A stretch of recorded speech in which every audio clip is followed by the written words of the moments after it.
With the GCSE 2024 approaching in about just a month, here are my top 5 tips that helped me score all 9s in my GCSE subjects. Hey guys, and welcome back to Biolog. Hope you're having a great day and a great week. In this video, I wanted to share with you guys my top 5 strategies and timelessly proven tips that have helped me improve my scores from grade 5s or Bs and Cs in certain subjects to grade 9s in just about the span of 40 to 50 days.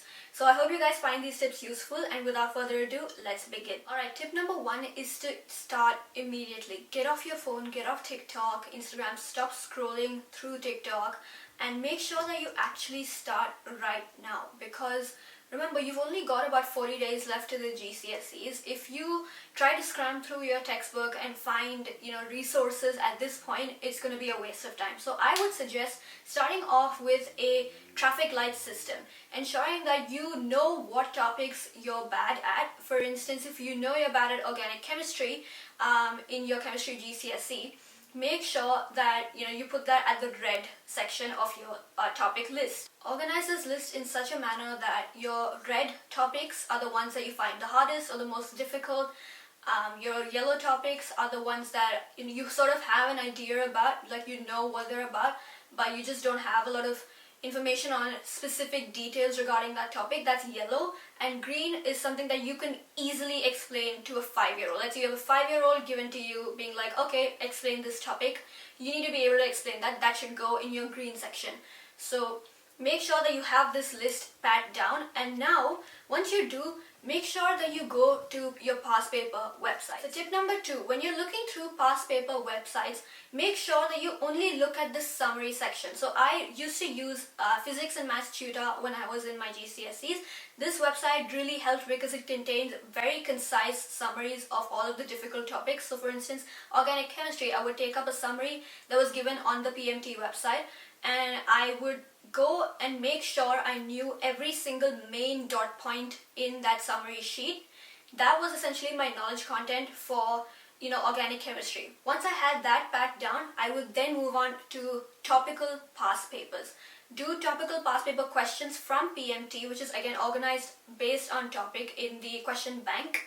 Make sure you do all of the questions for the organic chemistry or whatever concept topic you're finding difficult in a particular GCSE subject. Go through your list and do this process for every single red topic on your list. Tip number 3 is to make sure that you have some sort of system that organizes those errors that you're making on those weak topics. You will notice that patterns keep coming up in exam papers. So make sure that you have those questions that you got wrong or questions that you keep seeing and you find difficult in a notebook. For instance, this is what I did during my GCSEs. I had a question bank where, essentially this was my mistake sheet. So I had the question, I had the topic on the top of the page, I would have the question, and I would have the examiner response, the exact word for word examiner response in this mistake sheet. So what this helped with is the fact that I was able to essentially memorize patterns of the way that the examiner wanted me to answer the question,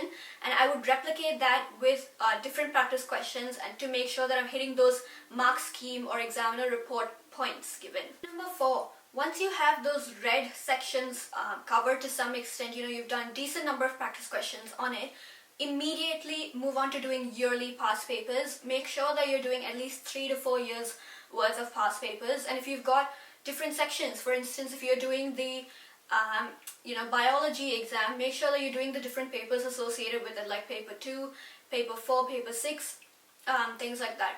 So make sure that you do a decent number of past paper exams and track your mistakes in a similar manner to how you track the mistakes for the topical papers. And finally, tip number 5 is to make sure that you break down tasks into smaller chunks. So this chunking method actually helps you, see the task as not as big of a problem. Or usually when you look at a task, if you look at a past paper exam, you might think, oh my god, it's so much work, it's so many questions to go through, right? So the task looks quite difficult and humongous. So in order to combat this, make sure that you break down that task for the past paper that you want to do that day. Make sure you give yourself time blocks to do those past paper questions. For instance, you might break up the past paper into 3 sections. You might do, the multiple choice section first, and give yourself a time block of 30 minutes to do that.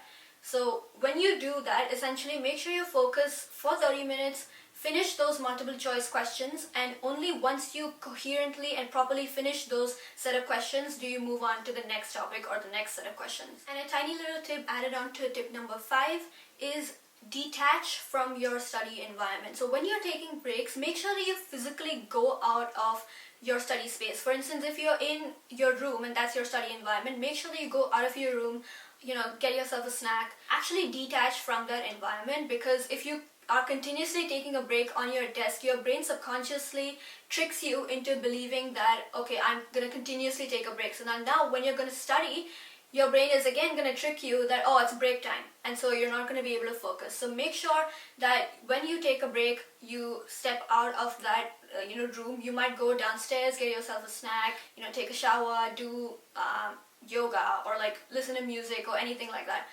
Just make sure that you're separating the studying task from the break task. That is it for this video, guys. I hope you find it useful. If you did, do make sure to like, share, and subscribe to biologue. And I wish you guys all the very best for your GCSEs 24. I'm sure you guys will rock it and do really, really well.